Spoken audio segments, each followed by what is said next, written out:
You've just entered the law offices of Quibble, Squabble, and Bicker. If you've come for actual legal advice, you need to turn right around, honey. You need to get out of here, 'cause you ain't gonna get none of that. They quibble, and they squabble, and they bicker. But if you want to hear meaningless opinions, this is the right place. They got plenty of that. Stuff that makes no sense at all. They go off on tangents. It's crazy talk. If that's your thing, keep listening. They'll keep talking. Oh no no, oh no no, it's another episode of the Law Offices of Quibble, Squabble, and Bicker. You've entered the Law Offices of Quibble, Squabble, and Bicker.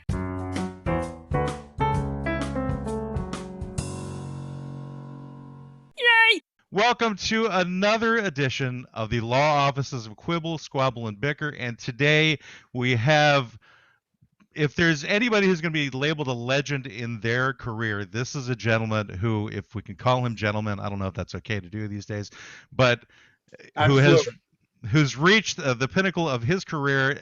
You really can't get any farther than where he's gone. His name is Bruce Vilanch, and he's written comedy for the Oscars for approximately 532 years. He also has won numerous Emmys, not enemies. Well, he might have a few of those. Enemas. Along the way, and he's been on the Hollywood Squares, wrote for the Hollywood Squares. There's more we'll touch on as we go on. Don't forget Donnie and Marie. Right, he was once Donnie and Marie at the same time, and we'll also help us later on to tackle our new client when words collide. All right, so bring us to Mr. Bruce Vilanch. This is totally a treat to have you on here. Thank you. I have a brand new smile. These are temporary teeth. Temporary teeth. I'm an implant victim. Help me. They're so they're going to be like asking for them back. Looks like this is not my smile, but you know, it's in there somewhere. Right now, it is your smile, whether you want it or not. Now, no, I'm speaking like Daffy Duck. It's just. Now, has the smile stayed in place since the Star Wars holiday special that you wrote? Oh, well, otherwise I'd be dead. You know, I mean, Star Wars holiday special is a work of rare genius. Bruce, could I ask you a specific question about that? Did the writers who wrote that want to imply that Chewbacca's father was masturbating to that woman dancing in that scene? Because me and my friends all thought he was getting off on that. Yes, he was we all thought that, but of course Okay. we couldn't pick it out loud because we had the network censor, and we were assumed that the network censor would dump on all over the thing. But you know, it's a Wookiee. Yeah, It's like a monkey in the zoo, kind of, in an unflattering comparison. But you know, I mean, it is what it is, and so we couldn't. I mean, people say to me, "Well, you know, Harvey Korman in that show was with blackface." I said, "He didn't do blackface. What are you talking about?" Well, when he was doing the cook, the chef, Julia Child, that was. I said, first of all, that was he wasn't blackface. It was green, and you saw it on your set as black. And secondly, he was an alien from outer space. Plus, I didn't know Julia He was Child not a was an human alien. being. that's not intergalactically correct. I mean, you can't believe over 45 years the amount of comments I have been pilloried with about that show. I mean, questions and stuff like that. So if you want to talk about it, I'm delighted to talk about it. Except people get pissed off because I always have to point out at the beginning that a lot of people, it was right after, the year and a half after the Star Wars movie came out. It was right before George started doing The Empire. And there'd been one movie, and a lot of people thought that was a piece of shit. They thought it was a stupid summer movie that was like a ripoff of a Republic Studios serials of their childhood. And it had not yet become the Scientology of the nerds, which it became after 3 movies and many decades and many generations coming up watching the things on VHS and then DVD and then streaming it, and then a whole other raft of movies that he made. So it had become a religion to some people. And when they discovered this you know, piece of absolute kryptonite on their computers, they said, "George, what the fuck is this? You betrayed us. How could you?" And they got really genuinely mad, and they came after us. They came after George. I know he had death threats. It was kind of amazing. So it was like every other TV special in 1977. We were all chemically altered, and they put on these ridiculous shows. I mean, Connie Stevens and sings Cole Porter. Really? Those of you paying attention, hopefully you know who Connie Stevens is. Well, I mean, yeah, I'm dropping references from 1977, and this is all before all of you were born. So. Well, yeah, I wish. No. Nah. I wish it was before I was born. I wasn't an old man, but I was alive. Yeah, I saw that special when it came out. I think I was 11. All right. I probably you were the target market. No, we know who Connie Stevens is. We're just talking to whoever watches our show. No, I'll be honest, Bruce. Even at 11 years old, I thought it was crap. That special. Well, yeah. Well, first of all, you probably had seen the movie and loved it if you were 11. Yeah. And so you immediately noticed how stupid it was compared to the movie and how cheap looking the sets were, and how Mark Hamill looked like he had gone to some gay bar for makeup lessons. I mean, it was the strangest thing. But George handed us this story, and I don't think, first of all, I don't think George had 10 Star Wars stories in his pocket, and he said he was going to make 6 movies. And the others he sold off, and he sold this one off as a promotional tool to keep stirring the pot between Star Wars and The Empire Strikes Back. And it was the last one he had, and he sold it to CBS as an original musical. Now, I think if he really was expecting CBS to do an original musical, he would not have sold them a story in which the lead characters speak no known language and all sound like fat people having orgasms. When they trust me, they could have sung Surfing Bird. What? They could have sung Surfing Bird, maybe. Just like, yeah, that was a fun minute. All the Wookiees doing back then. So everything had to be explained. So what the Wookiees were doing had to be explained because they're also cumbersome creatures. They're not great at mime. So they had to be, other characters had to come in and explain, and they had to talk to the Wookiees, and the Wookiees needed subtitles, but CBS wouldn't let us use subtitles. But you could have put the Wookiees in blackface, though. You could have gotten away with that with the Wookiees. It didn't even occur to us. Oh, okay. They are from another planet. Should make them into mimes. I would say put Wookiees in like Marcel Marceau costumes. No, you're barking up the wrong woofie tree. You were dealing with George Lucas here. You were dealing with one of the latter day Puritans. Yeah, this was what he wrote. And nowadays all those Star Wars movies are heavily subtitled. I mentioned, I was talking, drop a small name. I was talking to Lupita Nyong'o, and I mentioned that she doesn't speak a word of any known language in any of the Star Wars movies. And you don't recognize her as Lupita Nyong'o because she may be a CGI character or a puppet, and she may just be doing a voiceover. It's a closely guarded secret. I don't know who we couldn't use subtitles. They wouldn't let us use subtitles. Who's Lupita Nyong'o? I don't know that name. Lupita Nyong'o won an Academy Award for a picture called 12 Years a Slave. Right. And she has been in all the recent Star Wars movies. And I don't know, her character's name is one of those names that has 15 consonants and no vowels.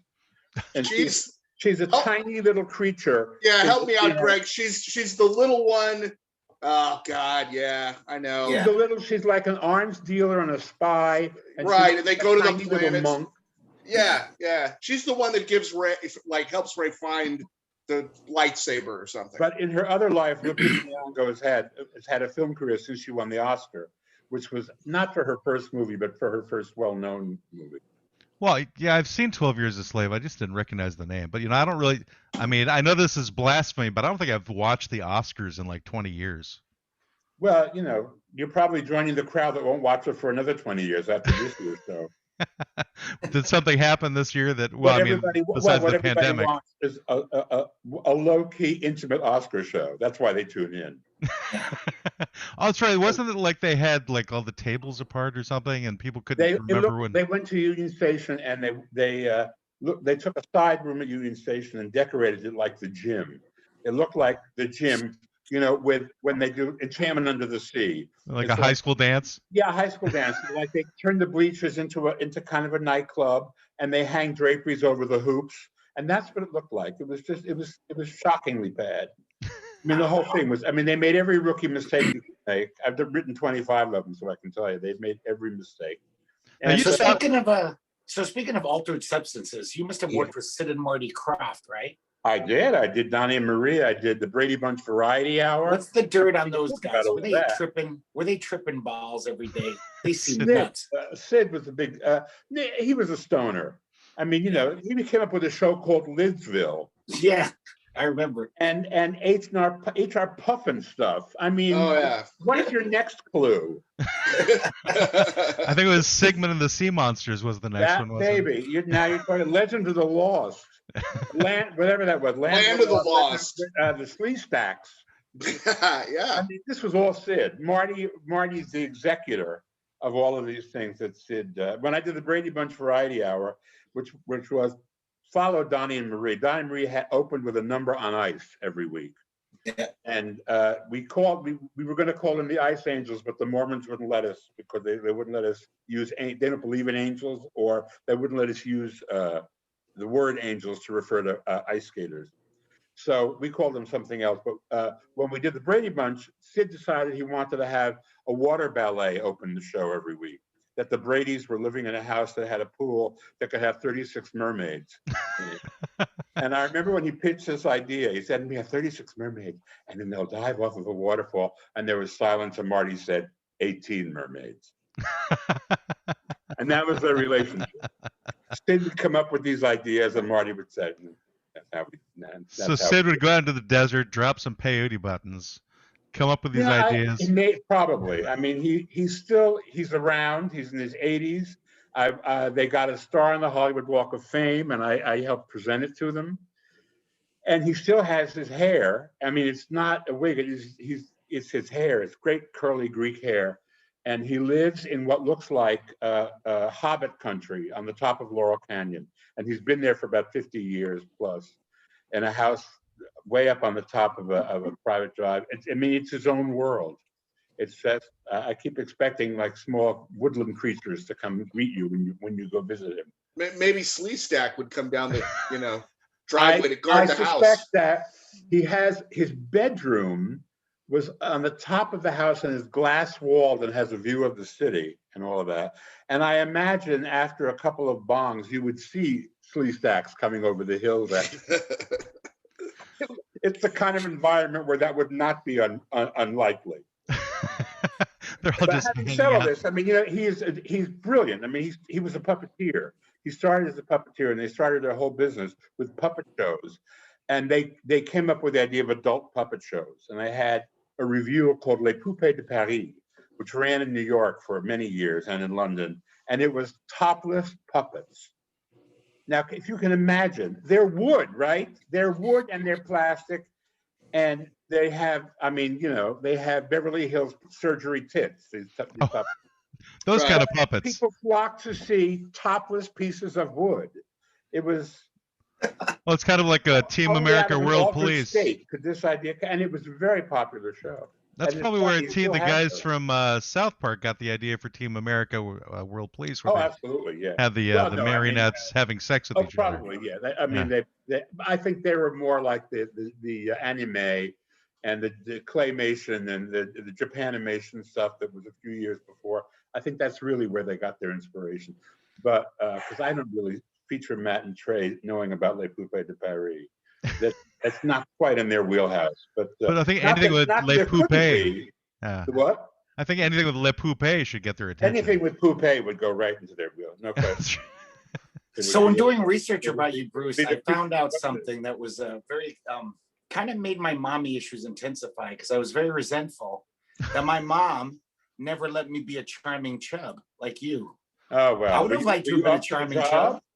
I was a charming chub. I think they were gone by the time you were a charming chub. This was the thing in the 50s. Lane Bryant, which was a store that specialized in the forgotten woman. This is before there were plus sizes and plus size models. So fat women had to go shop in a specialty store to get, there was no dress barn. So to get nice clothes, they had to go to Lane Bryant. And Lane Bryant decided to go into a fat children's line. I guess there were not enough fat women. Go no. You couldn't go by me. So, and I was a model for the charming chubs. I was one of the fat boys that they, little kids that they chose to model this stuff. And then I became a stylish stout, and then I became a husky, and my career ended. A hollow husky. Yeah, when you're a husky, you're neither man nor boy. Yes. So that was your first foray. That horrible wasteland between being a man and a boy. I have a giant wasteland personally, but anyway, with was that your first foray into the entertainment business? Was being a model, so to speak? Probably it was. I was a child actor, and it all happened around the same time. And but I was always a cut up. My parents encouraged. My mother was starstruck, and she loved that I enjoyed performing, and I would do it in front of the mirror. And whenever there was company, I would come out dancing, and she loved all that. And I think it always was what she wanted. And they said she'd gotten married to a doctor and had a kid. I was their kid, and but she wasn't like gypsy. It wasn't like Mama Rose pushing me out. Out, Louise. It wasn't any of that. I was happy doing it, and so they enabled me. They were just afraid I wouldn't be able to make a living doing it. But they weren't the kind of stage parents that made a living off of the kid.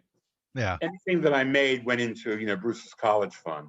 It wasn't like a lot of the reason that they have the laws about and child actors who make a lot of money, and they're supporting the whole family. And yeah, if this was back in the 50s, it probably hadn't quite gotten to that industry level yet, I would think. Well, it had, but I wasn't at that level. I mean, it was back actually in the 30s. Jackie Cooper, who was a huge movie star, a kid. He was the star of The Kid and The Champ and all of these movies with Charlie Chaplin, and he made a fortune. And he was the first famous one to emancipate himself from his parents because they were bleeding him dry. He was 12 years old and they were bleeding him dry.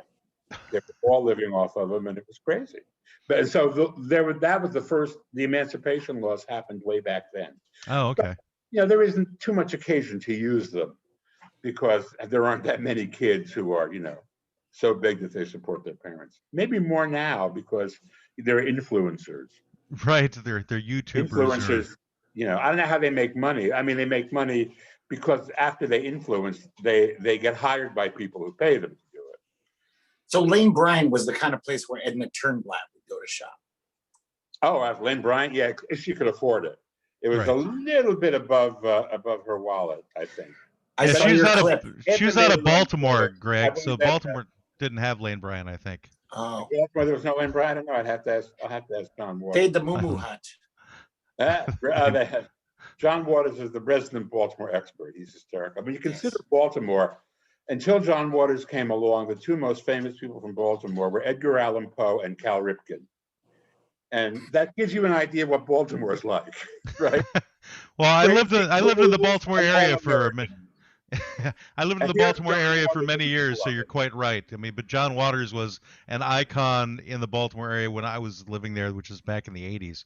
Okay. And so I knew the bar that he hung out at, but I never saw him when I went to visit. So the irony is when the Hairspray musical was such a hit on Broadway, they made the deal to do the Hairspray movie with John Travolta, and they had to shoot it in Toronto because Baltimore was too expensive.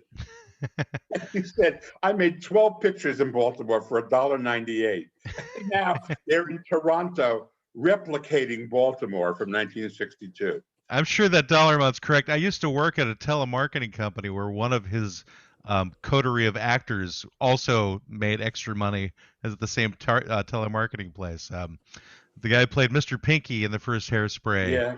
Yeah, he and I were like 3 chairs away from each other selling magazines. I believe we opened the tour. I did the first national tour and then went to Broadway for a year. And we opened the first national tour in Baltimore, of course.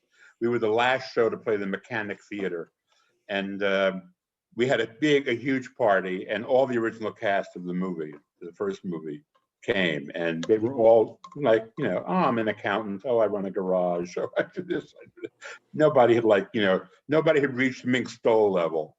Yeah, I didn't even know he was an actor. I saw the movie and went, wait a second, that's Max, and which isn't actually his real name. I don't think I think John just cast him where he found him. Yeah.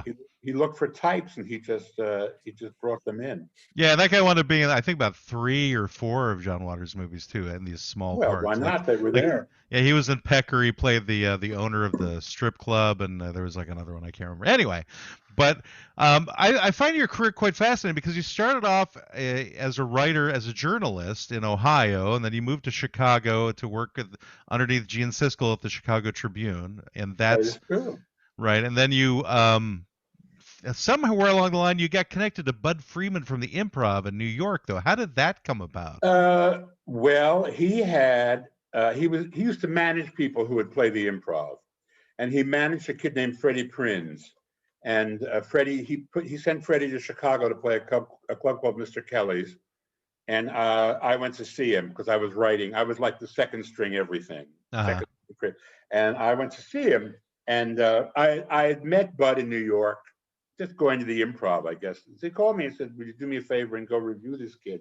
And if you like him, print something." And I thought he was great. He was the opening act for Jonah Jones, who's a jazz cellist, a jazz xylophonist like Lionel Hampton. And Jonah Jones' crowd was not the least bit interested in anything Freddie had to say. So I gave him a great review, though, and I interviewed him, and we became friends. And he went back to New York, and that's how I became friendly with Bud. A year later, Freddie got Chico and the Man, a Norman Lear TV series, and a year later he was a gigantic star. Right. And he came back and headlined at Kelly's, and did the exact same act, word for word. And they went screaming with laughter. It was because they were there to see him and they adored him. He didn't change a word. And afterwards he came back to me and said, "You're the only person who knows what I did." Anyway, so that's how I got friendly with Bud Friedman. Another person at the Improv was Bette Midler. She was in Fiddler on the Roof on Broadway playing one of the daughters. And she would go down the street to the Improv after the show and get up and sing and talk for a bit. And Bud signed her, and he sent her to Mr. Kelly's also. And the same thing happened to her. She opened for Jackie Vernon, who was a deadpan comic. I don't know if you remember him, but he never cracked a smile. He would come out and say, "When I was a kid, I was unwanted. Now I am wanted in 13 states." I've heard that joke. Yeah, but I was Jackie Vernon. He's lived on, at least to that form. I mean, it never goes away. And they didn't know what to make of her either, but I thought she was fabulous. And I did the same thing. I wrote a review, and I interviewed her, and she called the day after the interview came out and said, "That's a very funny interview. You're a funny writer." I said, "Well, you should talk more on stage. You're funny." She said, "You got any lines?" And that was the beginning. And that was only 50 years ago. So you were writing comedy for Bette Midler, but prior to that, you were writing reviews. Did you consider yourself a humor writer? Yes. Okay. I was a feature writer and specializing in show business. So I would do the interviews of people coming through town, plugging a movie, a play, a book, a TV show, a record, and I was a reviewer. And it was always, my emphasis was always on funny, strange stuff. I did a series of stunt kind of things where I got myself in the Guinness Book, and really, yeah, I believe I hold the record for walking sideways. Just walking sideways. Probably, like, it was. Distance? I mean, 50 years ago. I'm sure somebody has found a way to break it, but it was a challenge. But it wasn't like how many marbles you could shove up your nose. That's good. There was that. It was how many donuts you could eat. I entered that one and threw up after about 30. And could you make the world's largest pizza? I did, but there was, it was in the press room of the Chicago Tribune, which we almost set on fire. Stuff like that. There's all kinds of stuff like that. So you knew you were funny. So did you crack up coworkers and what have you? Is that? I hope. As they all stand around stoically. Yeah, that was funny. Well, it's I'll tell you something. Newspapers, media. When you're in the belly of the beast, it's a very serious place. Yes. Because you are basically reporting everybody else's misbehavior, and you become very cynical very fast. And that's why the cliche of the hard drinking newsman is not wrong, because a lot of people's defense for what they have to do every day is to just disappear into their own world of substance abuse. And but I'm more of a lighthearted character, and I wasn't really interested in covering that stuff. But so I was kind of a one-man comic relief in that place, because they were like, they all had serious jobs to do, and of course, real journalists, as opposed to people on Fox News, pay attention to the accuracy of the story and the truth, and they're always under, if not a guillotine, you're always under the guilt factor that you're going to somehow screw it up, and you're not going to you're going to print somebody that's factually incorrect, and that you can be you can be called for. Now it doesn't seem to matter, because as Kellyanne Conway, or as I fondly call her, sewer rat Barbie, well, those are alternate facts. She has alternate facts. I really hope to see a line of sewer rat Barbies coming out of Mattel. And why not? What's keeping them? Or the Scarecrow Barbie for the above ground version. I like sewer rat. When she's not dressed like it. Brain dead Barbie. Well, so even the husband doesn't get that. So yeah, that's a lot of Barbies, isn't it? Enough for a Barbie party. I guess if you're in Australia, you can even put shrimp on her. Put shrimp on her head. You have shrimp on a sewer rat Barbie. God, Bruce, I was very time to drink. You were involved with Can't Stop the Music, one of my favorite worst movies of all time. Another work of rare genius. I mean, Can't Stop the Music. What's Can't Stop the Music? Book I'll be plugging the next time I see you. It was the Village People movie. The Village People had their own movie, and I would, like, in the 90s, have a videotape of it. And every time we were drunk, some friend was over. I'm like, you have to see this movie. It is so funnily bad, hilariously bad. When they issued the 30th anniversary DVD, I am a DVD extra. Ooh. I sit there with Jeffrey Schwartz, who did a documentary about Alan Carr, who produced it, and I'm also in the documentary. And we sit there and we do like a Mystery Science Theater of the movie. Nice. I want to see that. Footnotes on all your favorite parts. It's so weird because Alan Carr did Grease, right? Yes, he did. And I love that movie. That's such a great movie. I can't believe he did such a turn. It was, well, people, Shakespeare wrote, Macbeth, and he also wrote Henry V. And he wrote Turner and Hooch. Titus Andronicus. I mean, he wrote some Shakespeare wouldn't thrill you much, but it's all Shakespeare. So there's always something in there for you to appreciate.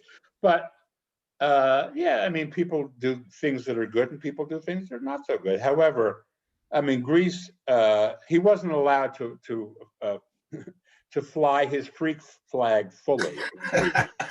Grease was Which he does. He can't stop the music. Huge Broadway success, and his job was not to screw it up. And he did what he did best, which is to promote it. He's a promoter non pari. Can't Stop the Music was his baby from the germ of an idea, and there was nobody to tell him this is not a good idea. So what would you say is the biggest stain on your career? If you don't mind tossing that biggest one out? I don't know if it's a stain because it's gone away. So you can get stains out, I suppose. But yeah, wash them. Personally, WD-40. Yeah. I guess putting Ted Danson in blackface was pretty bad. That was your idea. It was Whoopi's idea. Oh, okay. And you have to understand, Whoopi and Ted were a couple. They had lived together for 3 years, right? During which time they had gotten the most horrifying threats and hate mail and dog shit thrown at them and unbelievable stuff.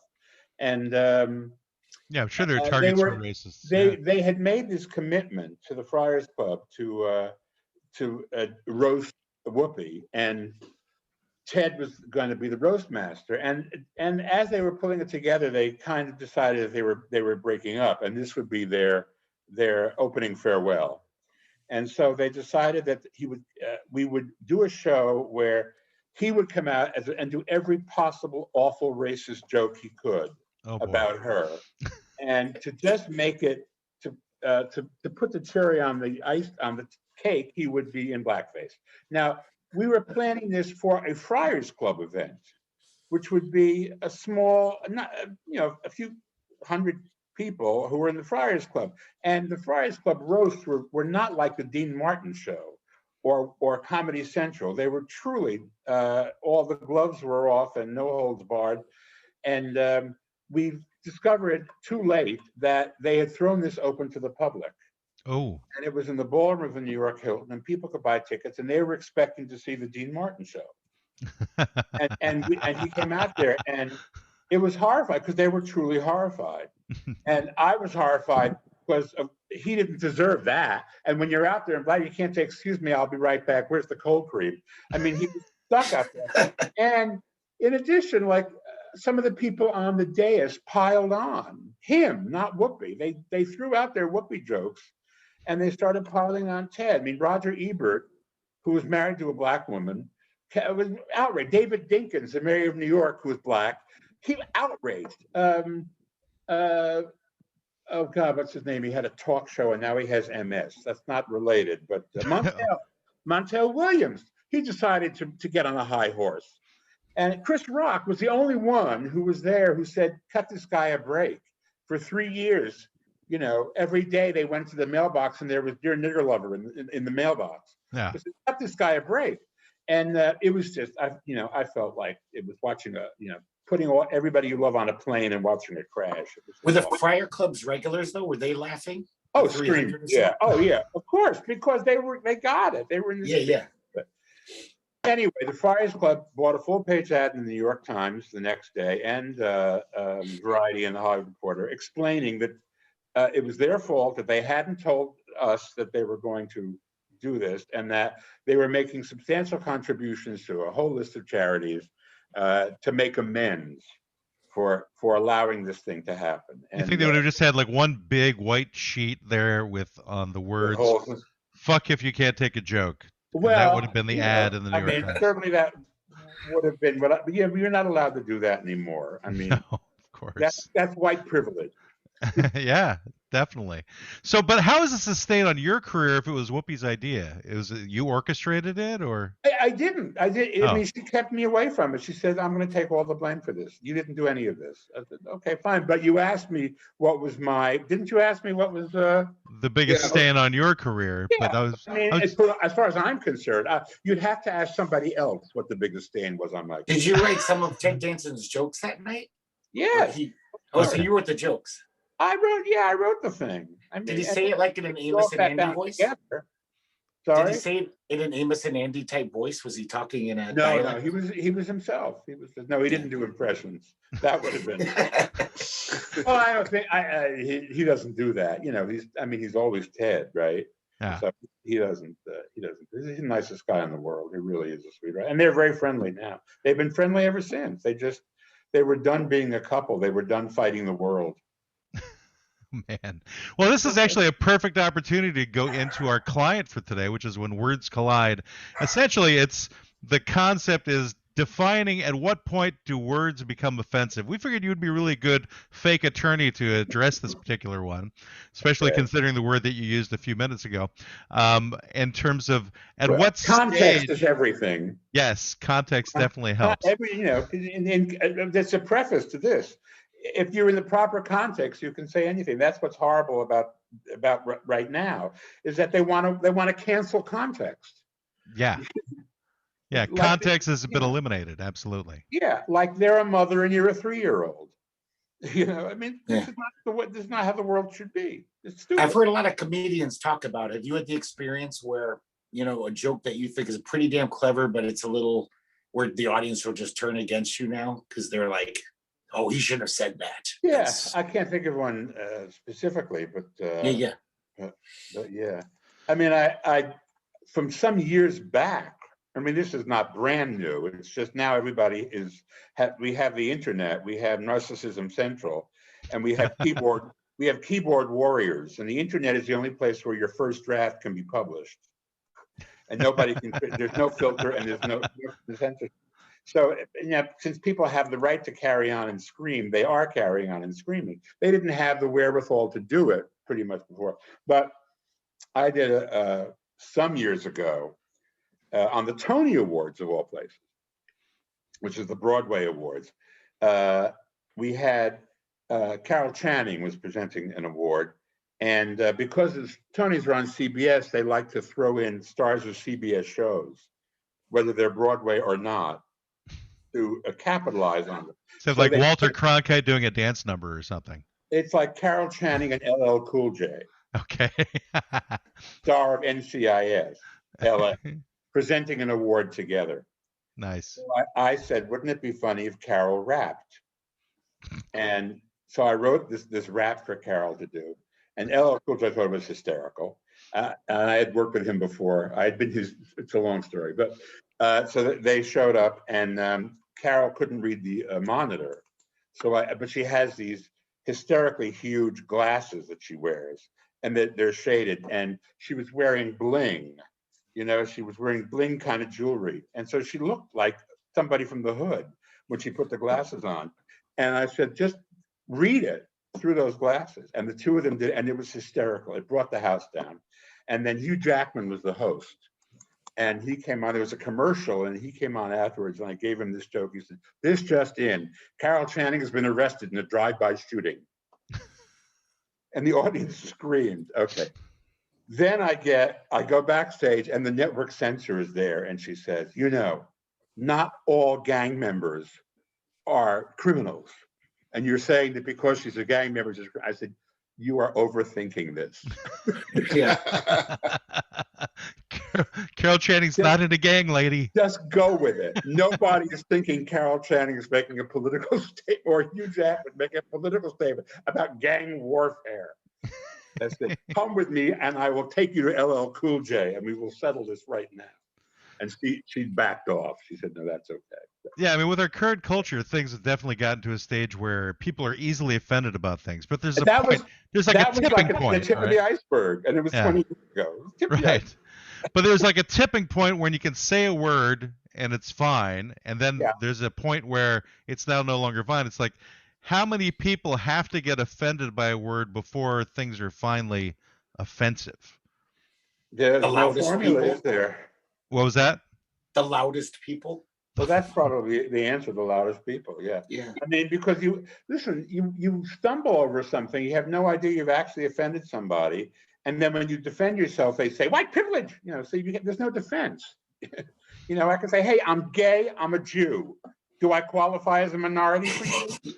Yeah, I think you do. I'm sorry about the white part. But you're blonde. You're white. Especially growing up gay in the 50s. That must have been hard. Well, occasionally. Just walked into that entendre, Greg. Baby. Well, it was. I actually was. The Judy generation was right before me.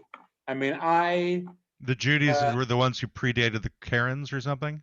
No, Judy Garland. They were the old school queens who were Judy Garland fans who could be found sitting at a bar smoking and weeping to the man that got away.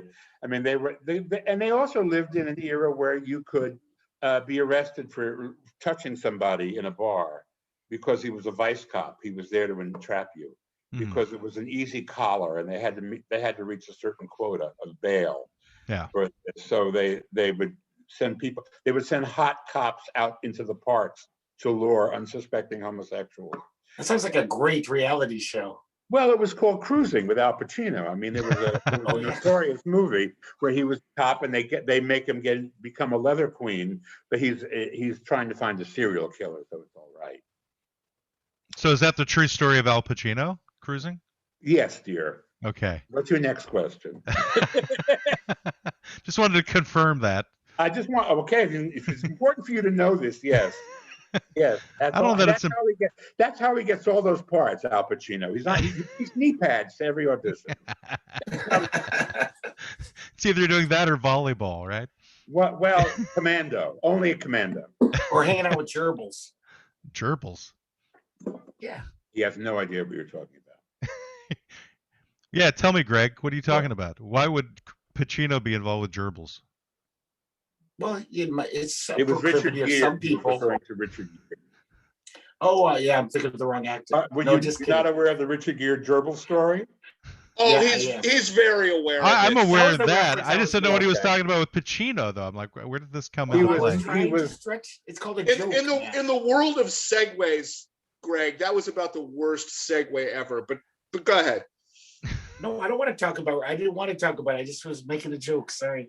Hey, okay, I'll give you one with the year that the whole scandal happened with Richard. He was on the Oscar show. He was presenting. He wanted to do something serious, and Billy was hosting it. Billy Crystal was hosting, and we had a joke. That was the year. There was a picture called "An American Tale," which was the cartoon, right? Yeah. Starring It was a Five cartoon. of the Mouse. Five of the Mouse. And the joke was Richard Gere was going to present with Fievel, but Fievel backed out.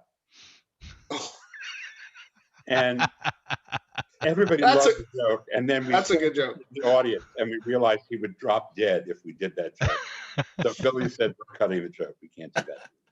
We just can't do that." Because when you're sitting in the Oscar audience and you're not nominated and you have nothing to do with it, and you see a guy with a camera stealthily coming up the aisle to get a reaction shot from you, you know that there's about to be a joke about you. That's the setup. The color drains because it's like, what is going to happen now? Anyway, but it was a very hot joke topic for a while. So has there been anything like that that's actually offended you during your career? Oh my God, probably. But, because you seem to be pretty thick-skinned. So I mean, about me or I don't know anything that where you just went. Me is true, and I own it all. Bring it on. I'm curious what the best joke about you was. Did somebody ever No, I have no idea. I haven't collected them. I have. I mean, I like when they use me as a shout out or a punchline or. I don't know. I was looking at Arrested Development the other night, and Jason Bateman. Somebody said something to him, and he said, that doesn't sound like you. That sounds like Mom or Bruce Vilanch. I'm guessing it was a double entendre cock joke. Is all I could figure, but I didn't pick up what it was. So, but I don't know. I haven't thought about it. Okay. I mean, a lot. It's hard sometimes. It's hard to decide when they're mean-spirited and when they're just funny.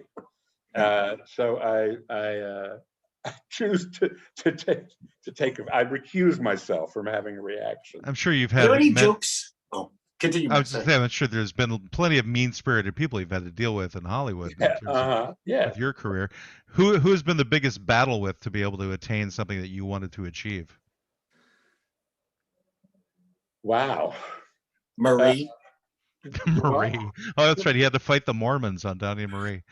But I never viewed it as fight. I mean, it was fun. It was everything is a negotiation. I couldn't qualify which one was the worst or the. Everything really is a negotiation. It's. Like if somebody took something made something personal to you, that you were attempting. I suppose when I did the Franco Hathaway Oscar show, and I was on a red carpet a week later, and I was defending James, and I said he wasn't really in his comfort zone. It's not the kind of thing he does, and all that. And he came back at me online with I had a great time, and he was like, it was crazy because I know none of that was true, and he was just like, and there was a tinge of meanness which surprised me, but then of course. I think he's a very mercurial personality. And now, as we've seen, where he's kind of self-destructed, or if that's the word, self-destructed. Are there any jokes do you ever censor your own joke writing where you're like, oh, that's just too far? Or you're pretty much... All the time. Yeah. Have you offended yourself by your jokes? Sometimes it's that's just, no. Oh, no. But you still laugh at them, so these are the jokes we want to hear then. If you still can remember them. I'm sure you do. I'd like to hear them myself. I've censored them. They're gone. I should collect them for interviews. But I used to do interviews and ask questions like that. What was the one time that you thought? I don't know. I don't think that. Do you think that way? The one time at something? Do you think that way? No, I don't have a memory anymore. When they write their memoirs, I guess they consolidate. I haven't done that. I'm writing a kind of a memoir, but it's about how I wrote the worst shows in TV history and lived, like the Donnie and Marie, Brady Bunch, Star Wars, Can't Stop the Music, about all these terrible things I've been involved in and somehow risen above. So you're kind of responsible for destroying Western civilization all on your own to a certain extent. Well, it's kind of probably me, Mark Gaddafi, Donald Trump. Oh, him. I forgot about, Yeah. Orange China. Did you work on a Pink Lady and Jeff? Was that one of yours? No, I didn't do that. That might have been Sid and Marty, but I didn't do it. It Okay. was Mark Evanier? What? Mark Evanier worked on that. Did you run into Mark Evanier a lot back in those No, days? I didn't. He wrote Jeff for all those Altman. great Jeff pictures. Altman was the Jeff, and Yeah. Jeffrey Barron, I think may have written on it. I don't know. I wrote on a bunch. I wanted to do it because I thought this would be so insane. It was. So, I mean, Fred Silverman's craziest idea. But I was doing something else, I guess, and I couldn't do it. That and Marie, when he also brought Marie back as a solo, and I worked on that for a minute. She was great, but we'd made her an adult on Donnie Marie. We made a big deal out of her 18th birthday, and Bob Mackey came in and started designing grown-up clothing for her. And on her 18th birthday, I had Barry Manilow come out and give her a puppy because she was in love with him. And so then after that ended, she came back a couple years later on NBC with a show called Marie, and nobody was terribly interested. But they didn't want a lot of country. They just what I bit. just love was her opening number was "I'm Coming Out." Diana Ross says, "I'm coming out." Mm-hmm. Does nobody have any brains over here? That's pretty tone deaf. It's got really tone deaf. I had an incident on Donnie and Marie when I'm friendly with Michael Feinstein, who at the time was working for Ira Gershwin, the great lyricist. And Ira was a fan of, I was over there one night and we were watching Donnie and Marie, and he thought she was terrific. And there was a song that he had written for Mickey Rooney for one of the Mickey Judy movies called Treat Me Rough. And Mickey Rooney did it surrounded by 7-foot-tall women who were mussing his hair and treat me rough, muss my hair, and I don't care. And I thought it'd be funny, for Marie to make a statement that she was like a grown-up. And so I took it to the Osmonds, and the Osmonds, well, she couldn't possibly sing this lyric. It's like, she treat me rough, it's no good. So I called Ira and I said, well, they won't let her do it. And he said, I'll write a new lyric. So Ira Gershwin writes her a lyric. Wow. Still won't do it. They still won't do it. I said, let me explain. This is the Ira Gershwin. He's written this for her. No, couldn't possibly. This is U.S. history in the making right now. Right. I didn't even know he's still they alive. wouldn't let us do it. So instead, I brought in Melissa Manchester and Carol Sager had written a song called Coming from the Rain, which Melissa had recorded, a gorgeous song. And she loved it. And they said, oh, no, this is about a woman taking back her husband after he's left. Where they got the husband part, I don't know. But and so she couldn't possibly sing that. So instead, I brought them a song, an Elton John, Bernie Taupin song, Don't Let the Sun Go Down on Me. They loved it. Oh, that Elton John, he's so peppy. We love his stuff. And there she is. So now we're recording and I'm in the booth watching it. And she said, don't let the sun go down on me. And the same network censor, from the Tony Awards is looking at me saying, you get away with murder. So you've injected your sensibilities in various different ways. You're the evil genius, aren't you? They always viewed me as the heathen interloper. Because whenever they would throw some of their Mormon stuff at me, I'd throw some Jewish stuff back at them. I think a heathen interloper should be the name of your band. Is what? When you heathen interloper, that should heathen be the interloper. Name. Yes, I mean, because you're at a new stage of your career. Because I don't know if you're still working on any projects, but maybe you could go into music now. He has. He wrote a Village People song. Sex on the Phone. Village People I wrote disco songs for Eartha Kitt, which we had big hits with all over the world. Wow. And I've been doing during the pandemic. I wrote a musical with Dolly Parton. Interesting. That we're putting together. We're going to workshop it in August. Well, I guess you have been a musical because you were on Broadway and Hairspray for 2 years. I guess you do have some chops of your own. I saw a clip of that, by the way, and you made a great Edna Turnblad. You were really good. It was very impressive.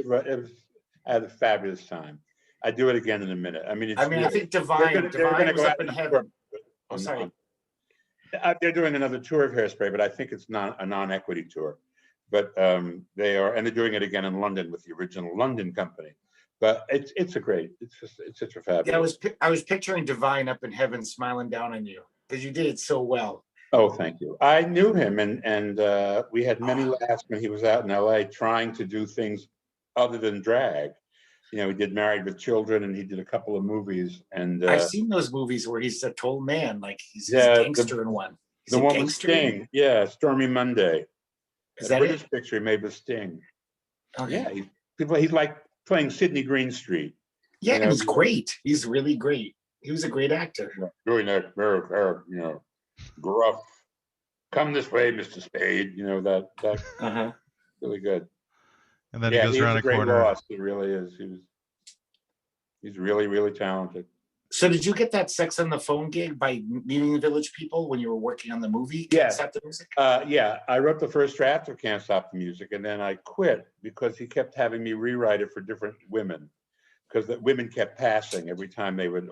He said, "Well, let's rewrite it for Cher." So I'd rewrite it for Cher, and I wasn't getting paid. And I said, "Alan, you got to pay me." He said, "Okay, you're off the picture." You're not willing to work for free? Fine, that's okay.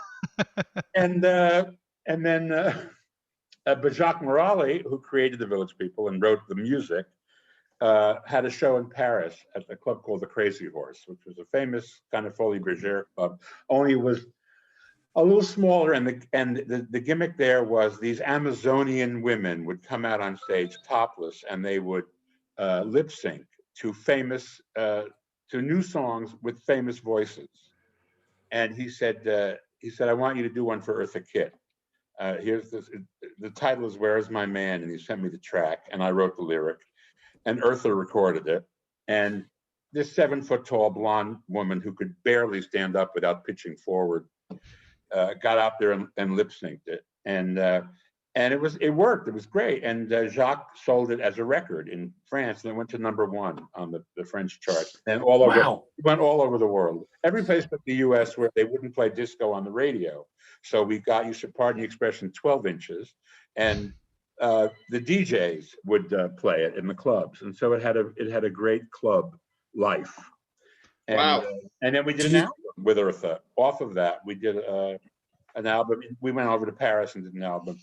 After dealing with so many celebrities and so many incredibly famous people and talented people over the years, did there ever come a time you got completely jaded and you just didn't care how famous somebody was anymore, and you're like, "What? I'm above you all," or I don't know what kind of attitude? Brad, I don't care. Let Jennifer have you. It's okay. Do you ever get starstruck anymore? Yeah. Is there anyone who would make you starstruck? Just Gilbert Gottfried, probably. Well, yeah, with huge penis. So that alone. That's the real act. I don't think so because I've been in the business a long time. I mean, it's nice when I met Lady Gaga when she was kind of coming up, and I'm kind of not starstruck, but I'm struck by how gigantic she's become. But I guess when you meet somebody who you've really been a fan of, I met so many legends when they were like a little bit past their prime, and I wanted to meet them when they were in their prime, and so you get to realize that they're all human beings, right? Right. And it's where you catch them. And so much of it is an illusion. As Cary Grant told everybody for years and years and years, there is no Cary Grant. I'm Archie, we made Cary Grant up. And if you get a Cary Grant type, there are no Cary Grant. There are people imitating Cary Grant. But, sorry, was that the alarm? I don't know what that was. Did I say a bad thing, or did somebody step on a cat? Yeah, it sounded like someone wheezing. I think it means we need to take a snack break or something. I think that may have been my dog. Yeah, I know the sounds they make too. It's entirely possible. He's pining away for people who've left the house. So I know I have a 15-year-old pug who farts in anxiety. Oh, The moment she's just sprawled, she's enjoying. Greg, it's like tea time in Hollywood. That's Greg's spirit animal. a farting pug. Yes. A farting pug. I think that's Probably. a bar. I think that's a bar in Anchorage I've been to. Farting pug. The farting pug. Absolutely. So, what do you have next coming up, or you said you made this musical with Dolly Parton? I wrote this musical. We're going to workshop it in August, probably in New York. It's a small show. It's 2 characters. It's about a guy who's quarantining at his parents' attic in Texas, and his intimate relationship with his imaginary friend, Dolly Parton. So it's a woman who plays Dolly and another actor and 5 musicians off stage doing voices and stuff. And it's and it's all told through her songs, but it's very funny and kind of a love letter to her. And it's like always Patsy Cline. It's one of those shows that we can take all over. We're not aiming it for Broadway. We're just taking it around. And people keep saying, well, the pandemic is ending and all that. I said, yeah, but World War II ended and we still make movies about it. I mean, this thing was an earth-shattering 2 years. And Right. It's not going to go away that fast. So No. There will be stories. There will be a point when the Spanish flu will get a revival. Well, it was supplanted by other bigger flus. Right, like World War One. Sure, yeah. Or whatever war came up after the Spanish flu. I mean, this total disruptor of society for over a year is not going to fade from memory. No, definitely not. I mean, think of all the kids who just growing up through this and how it's affected their education. There's nothing else. Maybe it'll have a nostalgic factor for people who really were happy not going out. I wanted to be that person. Yeah. You wanted to be the person who didn't go out? Oh, right. Yeah. I wanted to be quarantined. I mean, just on a practical level, it's like, I don't know, for, going out and having a babysitter and paying for parking and paying for popcorn and paying for the movie, or sitting home and watching Godzilla versus Kong on my big screen, and having to put up with the dog yowling periodically. I said, that's not an even trade. I mean, a lot of people will vote for staying at home. Yeah, definitely. I mean, that was happening prior to the pandemic, actually. Yeah, it was. That was because it gotten so expensive for most people to go to a movie. And plus, because the definition of televisions and the size of them, that you could have your own movie theater in your house. But there is something. Listen, there's a social need to be alone in a big room and able to immerse yourself in that. You can't do it at home. You can pretend you can do it, but you can't really do it. And movies will always. I mean, people have to get laid, and going to movies is a great way to do it. They fulfill a social function for heating somebody up for romance. Especially if you're in a big room and it's all dark inside, and people love to be in a big room and have the shit scared out of them by Annabelle or Chucky or one of those things. And that's not duplicated at home. And it's also, they love to go and see a big, loud comedy.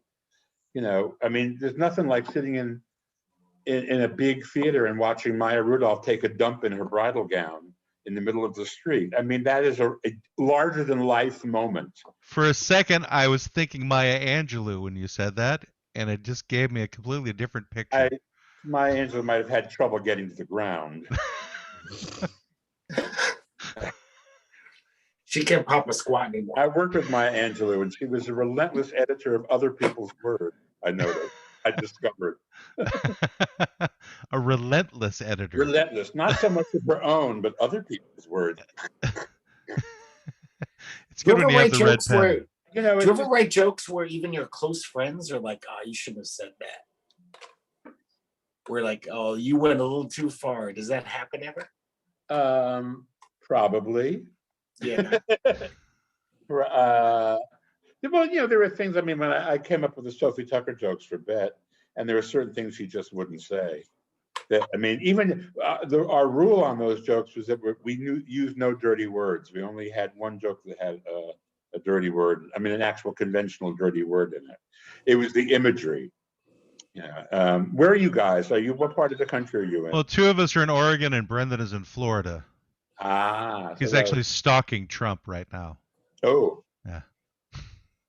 Well, I asked because the punchline would vary. That's why this, so I Uh, can sneak on, The Mar-a-Lago. punchline would vary from city to city, but I mean, a joke that he did at the beginning was, I'll never forget it. I was having a hot, steamy session with my boyfriend Ernie, and I said to him, Ernie, kiss me where it smells. He took me to Secaucus, New Jersey. But Yeah, But-um-bum is right. He's one of the original But-um-bums. I gotta say though, you sounded just like Bette Midler the way you said that. Well, you know, taught her everything she knew about Sophie Tucker. She eventually she said, I mean, it always got a huge laugh when we would change it in every city, and she finally said, I just can't do that joke anymore. The image, she said, where it smells. She said it's kind of misogynistic. It's just, Yeah. I don't know. I just, of course, you couldn't do it now at all because it has Me Too stamped all over. Yeah, right. Yeah. But unless you're talking about kissing her on the nose, something. Yeah, I beg your pardon. Bette Midler strikes me Context as is someone who has no That's right. filter. It's all about context. What were you saying, Greg? Oh, I was just saying, Bette Midler seems like someone who has no filter. At least in her younger days, she was sassy and brassy. Yeah, well, yeah. So, I mean, yes, yeah. But as she got older, she couldn't look like Pandora opened her box and this is the last thing that flew out of it. I mean, she had to grow with her maturity. It was nothing but sadder than, you know, those biker chicks with the tattoos, and that they got when they were 16 and now they're in their 50s, and the tattoos are like hanging. Yeah. And then they get I mean, like a picture that I saw a hysterical meme from that of an old biker chick, and she's wearing a bikini top and the tits are all the way down, like Bob Mackie designed for Carol Burnett, and she's got a tattoo over her belly button with an arrow pointing down to her snatch, and it says Boner Garage. And I thought, yeah, she got that when she was 18, and it was hysterical. And she was like, by the phone, which I thought was off, keep ringing. That's because you're a popular man. So that stuff doesn't wear well. So I mean, we had the equivalent of that in Best Act. She couldn't continue to be the last of the truly trashy women, especially when she was, a big millionaire movie star. It was for 10 years she didn't work live because she was making movies. And when she came back out of that, when we went back to work live, she had to address the fact that a lot of people didn't know her from the early days. And there was a whole hardcore that did, and was expecting a certain amount of something, like Sophie Tucker. And then there were a whole bunch of people who thought she sang these big ballads that were, you're the wind beneath my wings, and from a distance, God is watching us, and all that stuff.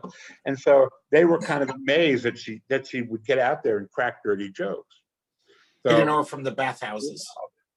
From the bathhouses, exactly. Well, as we always say, when she dies, the headline will be, Bette Midler dies, singer started in gay bathhouse.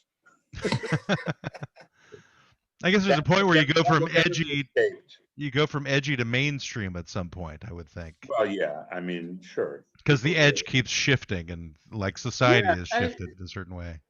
And it all depends on what you're selling. I mean, it's one of the reasons why Chappelle took a step back, because I think he didn't know what the next thing was going to be, and then he kind of came back, and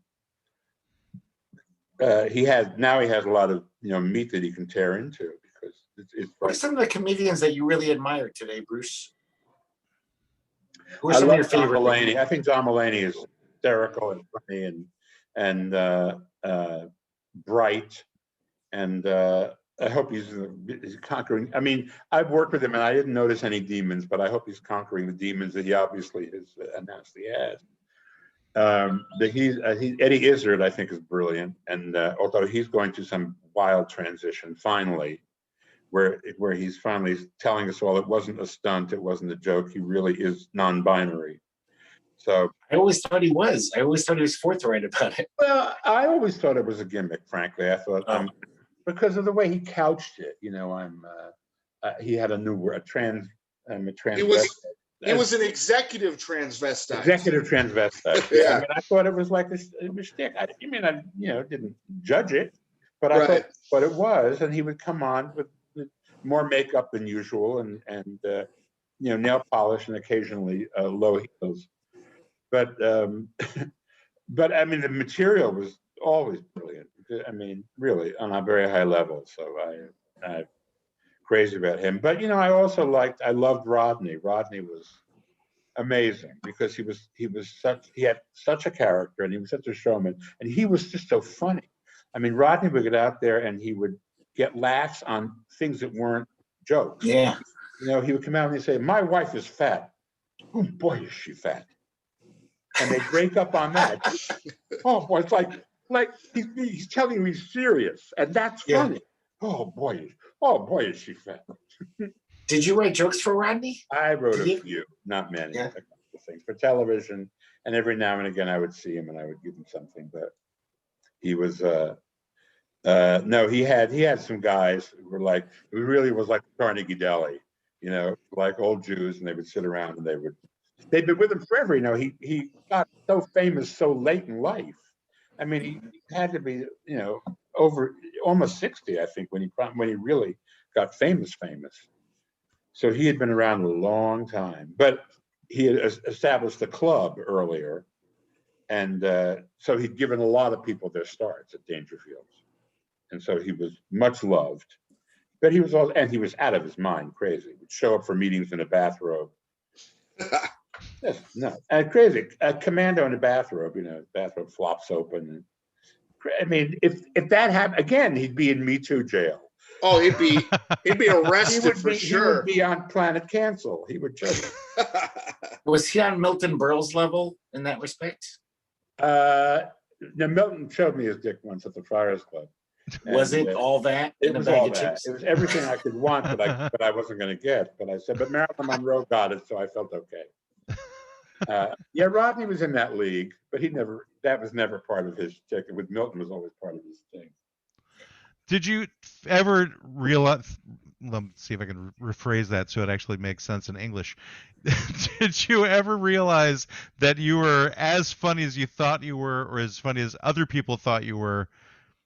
Or did you have like an inferiority complex regarding how funny you were at any point? Did you like question your own ability? No, I was all getting laughs from the time I was a kid, so I knew I could do that. I had that, but I was never consciously aware of it until I got a review. I did a one-man show in the Village in New York, and the New York Times critic said, he's obviously somebody who has been told he's the funniest person in the room. And I said, wow, what cunt brought you for?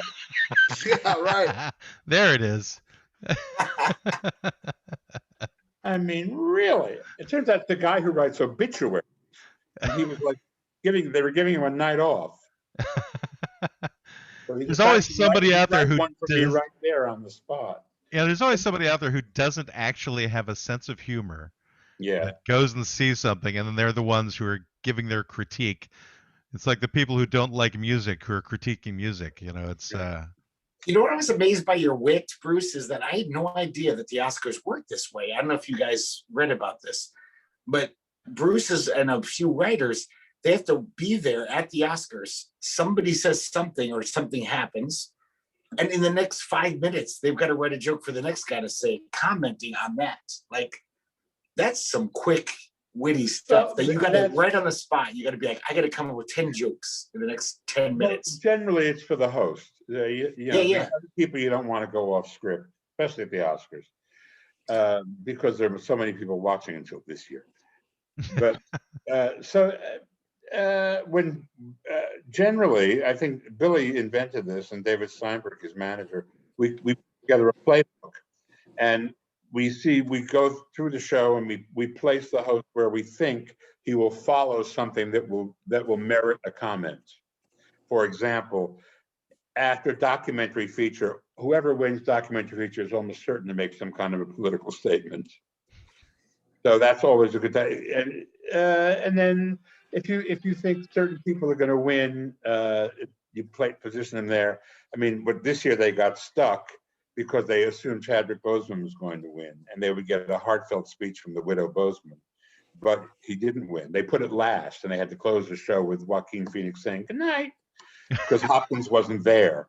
Hopkins was in Wales sleeping, and because he thought Chadwick Boseman was going to win. So you have to engage, and a lot of that stuff gets thrown away, but it keeps it lively in the show because the show, it's live, and you want to maintain the idea of spontaneity in the midst of all of this pomp and circumstance. So that's yeah. And I have to say, I mean, I think it was always the case when Carson was doing it, when Hope was doing it. I think they had their guys, but it didn't get publicized until Billy started doing it, and that was because we won an Emmy for the show with Jack Palance doing the push-ups, and we rewrote a whole bunch of stuff on the spot. I remember that one. And so yeah, that was nobody had brilliant, won a brilliant writing award. Thank you. Nobody had run a writing award for the Oscar show before, so it was suddenly like, whoa, how about that? Groundbreaking. Yeah, really, in the Emmys. So, looking back at your life, what would you say are, I don't know, about 5 of the things that you're the most proud of? Oh my God, 5. Well, I'm just trying to narrow it down. I don't want to say the top one. Like ones where you go, this is the 25 Oscar shows, being on the ground floor at Bette Midler and following her career for 5 decades, doing Hairspray on Broadway and doing Hollywood Squares, for 6 years, which was great fun and made me almost famous. And those would be like up there. And then I guess the 5th thing would be all the various benefits I've done. We've done a lot of fundraising. We did a lot of fundraising for AIDS when nobody would pay attention to it, when it was a pariah disease. Nobody wanted to know about it.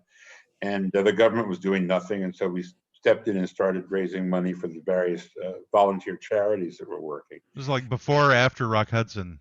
It was before Rock Hudson. Rock Hudson brought it into the mainstream. Right. And did you work closely with Elizabeth Taylor back then? I did, yeah, I did. I used to joke with her, I said, you're key to this because everybody will take your call. Even the Pope will take your call. Yeah. If only to talk about jewelry. Because he's got a lot, and she was selling it. Talk about hats too. So I remember when the AIDS epidemic was just full bore, and it was just an interesting time growing up in that because it changed our culture quite a bit, and I think that's really what paved the way for the human rights campaigns to be more successful for people in the homosexual community is because of AIDS. And I'm assuming because of the work that you've done. Absolutely. I mean, it was a very hedonistic culture until AIDS happened, and we banded together and formed structures that became political. And as a result, when the cocktail happened and the numbers began decreasing, those structures then turned their eyes toward marriage equality, which was the ultimate goal, because that you can't discriminate against people. The whole idea of marriage equality was tied to AIDS, because people who'd been in relationships for years, one would get sick and the other was denied access to him because they had no legal basis. And that person's decisions were being made for them by a family, which in many cases had thrown them out and was only in it for whatever money they could collect from the estate. So it was important to pass marriage equality so that we would have legal standing in our own relationships. We would have what every other American has as a basic civil right when they get married. And it didn't come from everybody deciding, ooh, let's go to Vera Wang and get bridal gowns. It didn't flow from that. It flowed from a genuine civil rights issue. And that's why it passed ultimately, because it was right, because it was the only thing standing in the way of it was biblical bigotry. Well, I always thought that gay people should have had the right to get married because Brendan, he's done. The dog is he's going to kill the dog. I thought it was appropriate because right that gays couldn't experience the pain and anguish and suffering of divorce That was that our all the joke. straight people went through. That It's was like, our yeah, you joke. guys should have that too. It's totally okay for me for you That's to what Beth experience. said. You want to be as miserable as the rest of us? What? And actually, this goes back quite a ways. I was doing a benefit, an AIDS benefit, and one of the underwriters, there was an airline called Reno Air, which flew out of Reno, Nevada, and eventually got sucked up by American Airlines. But Reno And Air they just flew to Reno? They just flew from Reno to Reno? based in Reno, yeah, and they flew all over. Alaska picked up a lot of the routes. They expanded beyond, but the head of it came down to be on this benefit, to be on stage. And I said, why are you supporting this? It was for marriage equality. That it beyond AIDS. I said, why are you guys so interested in supporting marriage equality? He said, Reno is the marriage capital of the world, and after there is gay marriage, there will be gay divorce. We are also the divorce capital of the world. Get it on both It's ends. a win-win. Yeah. So are you currently married, or are you like an affirmed bachelor for life? Yeah, it looks that way. I mean, I was in one relationship 100 years ago, and then there's been lots of attempts, lots of false starts, a lot of fun. But no, it's me and the pug. that should be the name of that's the name of your memoir, Me and the Pug. Well, it sounds like something one of the Gabor sisters would write. But aren't you? You're in that that league now with one of the Gabor sisters. I certainly am. I'm blonder than they are. You're like a Barbie. Less of an accent, though. The hair is a little flat today. I got to blow her out. I was going to say something, but I was trying to be polite. I thought you were going to say that's what she said after he said that. What? Getting into office humor. Anyway, well, I think that we've exhausted our quibbling, squabbling, and bickering. Well, I don't know. We could do it. We could get into something more hardcore if we want. Brendan's been extraordinarily quiet. Now he's got to leave. Anyway, I want to thank Bruce Vilanch very, very much for coming on tonight. It's been an absolute pleasure. We really appreciate it. We could have talked for hours and hours, literally, if you were did. Well, at least an hour and 20 anyway. But because you have so much wisdom to offer, and of course your stories are just, nobody else has them. So that's now they all do. They're typing away. They're taping. They're typing. No, but Brendan before they do. Brendan had a request to see if you could possibly get Whoopi Goldberg to show up on the podcast at some point. So I don't know if that's something you would ever inflict upon. I don't know that she only I think does things for her, like for friends. I mean, I know she's been on some podcasts, but she's on The View every day. Yes. Yeah. And she, I want Ted Danson to be she's on got her weed business. Oh, is she in the weed business? She's in the weed. She's been in the weed business for a few years. Yeah, I didn't know that. She doesn't make too much of it, but she promotes it a little bit. But she's been in it for years. And then when she's on The View, she's acting. She did that Stephen King thing where her hair is white. It's called The Stand. On Paramount. Oh, you're talking about the TV show. I thought you meant On The View. Oh no, not On The View. Well, she plugged On The View, but no. It was shot so that she could do as much of The View as she could stand. That's funny. Not really her bailiwick being on The View. Oh, sure. I think she loves it. She gets to express her opinion every day, and but I think she probably had more fun when they were going into the studio. I mean, they'll probably not do that again until the fall. Actually, go back in with the real audience. Oh, right. But it's just like, I mean, it's nice to know that there. I mean, millions of people tuning in every day to hear what you have to say about something. I mean, nobody who's on television was dragged kicking and screaming on the television. That's true. How dare you make me famous? Oh yeah, I did have a question about that almost famous comment. You are famous. How can you say that you're not? You're not necessarily like Will Smith famous, but still, you're. No, that's true. Or even Jada Pinkett. Because I did while I was doing Hollywood Squares, I did a show called Almost Famous, and Cameron Crowe took that title and and use it for a movie, and has been apologizing to me ever since. And now he's written a musical of it, which they're going to bring in the fall, of Almost Famous. But so it was like, and I had a T-shirt, and it was like, you know, because it was, I had that kind of fame that I'll be in an airport and people will be taking selfies, and from behind them, people walking, going, "Who's he?" And that I don't think happens to Justin Bieber. I mean, I think they know who he is. Right. They kind of get the vibe. I mean, I'm sure there are one or two who don't, but. Well, you know, you're the first guest we've had in roughly a year where, no, I'm sorry, 7 months, where I was like, I actually know who this is for once. I grew up. Hey. I grew up knowing who you were on top Obey shows and the stuff. I know I felt that. I mean, when people come up to me and say, "Oh yes, I watched Hollywood Squares with my mother or my grandmother," yeah, and I'm feeling it as it goes. As the decades pass, so Bruce Vilanch turns. I'm happy to be. I'm happy to be an icon. I love being a gay icon, and I love when these gay guys get to me and say, "Well, I watched you on TV, and I thought if he can be out, I can be out." Which is probably a backhanded compliment, but I'll take it. It's not like you're losing leading man roles Right. from your sexuality. No, I'm not exactly right. I'm not knocking Ryan Gosling aside. Yeah. But if you had the opportunity, maybe you would. You know, I know him, and I keep telling him the offer's on the table. It's usually like for those movies, it's either a toss-up between you and Ryan Gosling. Generally, yes. Yeah, Sure. I can see that. I find that's the case, or Ryan Reynolds. You know. Well, you did steal a role from Arnold Schwarzenegger, didn't you? Did I? What did I stole a role from Arnold Schwarzenegger? Well, you didn't steal it, but you played Arnold Schwarzenegger in a movie. I did on the Eric Andre show. Yes. I did the Eric Andre early on in his career when he had that show on Adult Swim. Yeah.